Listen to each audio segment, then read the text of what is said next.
Cabaran utama perpaduan di Malaysia.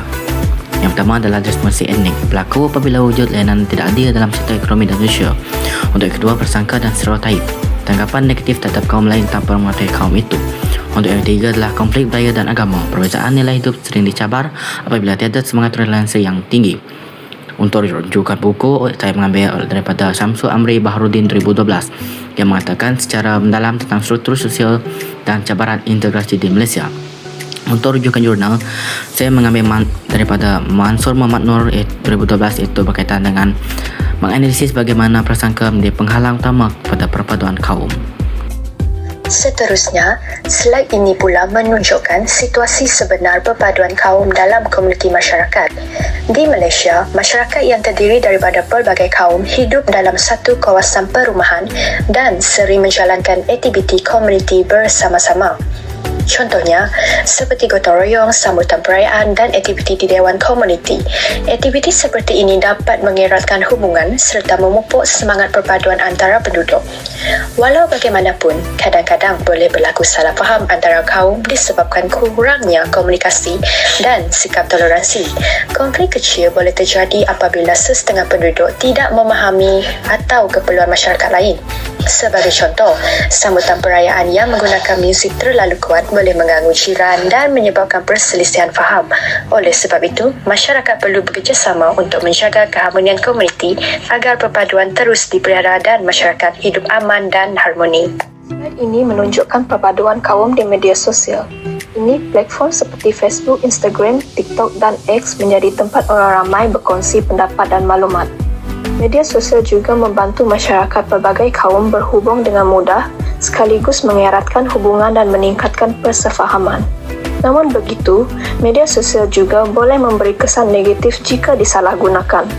Ada segelintir individu yang menulis komen berunsur perkauman, menghina budaya lain dan menyebarkan isu sensitif. Perkara ini boleh menimbulkan salah faham, pergaduhan dan memecah belahkan masyarakat. Oleh itu, kita perlu bijak dan berhati-hati ketika menggunakan media sosial. Setiap komen dan perkongsian haruslah sopan serta menghormati kaum lain supaya media sosial menjadi platform yang positif dan dapat mengekalkan perpaduan kaum. Punca masalah perpaduan kaum dari perspektif sosial, moral dan budaya. Sosial, kurang pergaulan antara kaum. Masyarakat lebih selesa berkawan dengan kaum sendiri menyebabkan wujud jurang sosial dan salah faham antara kaum. Seterusnya, pengaruh media sosial. Sebagai contoh, penyebaran berita palsu, komen berbau perkauman dan provokasi di media sosial boleh menimbulkan kebencian serta konflik. Seterusnya adalah moral. Kurang sikap hormat menghormati. Sebagai contoh, tidak menghormati adat, agama dan sensitiviti kaum lain boleh menimbulkan perselisihan. Seterusnya adalah mementingkan diri sendiri. Sesetengah pihak lebih mengutamakan kepentingan kaum sendiri berbanding keharmonian. Yang terakhir adalah budaya. Kurang pemahaman terhadap budaya lain.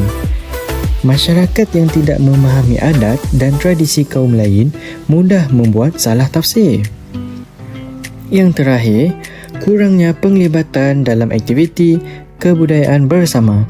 Jika masyarakat tidak menyertai sambutan atau program pelbagai kaum, hubungan perpaduan akan menjadi lemah. Cadangan yang pertama, dasar kerajaan. Penguatkuasaan undang-undang memperkasakan tindakan undang-undang terhadap pencetus kebencian kaum. Merujuk kepada laporan tahunan Suruhanjaya Komunikasi dan Multimedia Malaysia MCMC 2023, terdapat peningkatan dalam tindakan penguatkuasaan di bawah Seksyen 233 Akta Komunikasi dan Multimedia 1998 terhadap kandungan yang menyentuh sensitiviti 3R, race, religion dan royalty.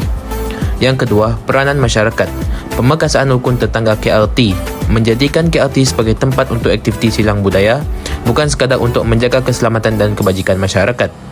Yang ketiga, pendidikan nilai. Sukan sebagai pemacu perpaduan. Menggalakkan penyertaan murid pelbagai kaum dalam satu pasukan untuk memupuk kerjasama dan semangat berpasukan. Seperti yang pernah dilaksanakan dalam program Satu Murid Satu Sukan yang secara rasmi dilancarkan pada 9 Jun 2011. refleksi peribadi dari pengalaman peribadi dengan penyelesaian. Pengalaman peribadi saya ialah bekerjasama dalam projek sekolah.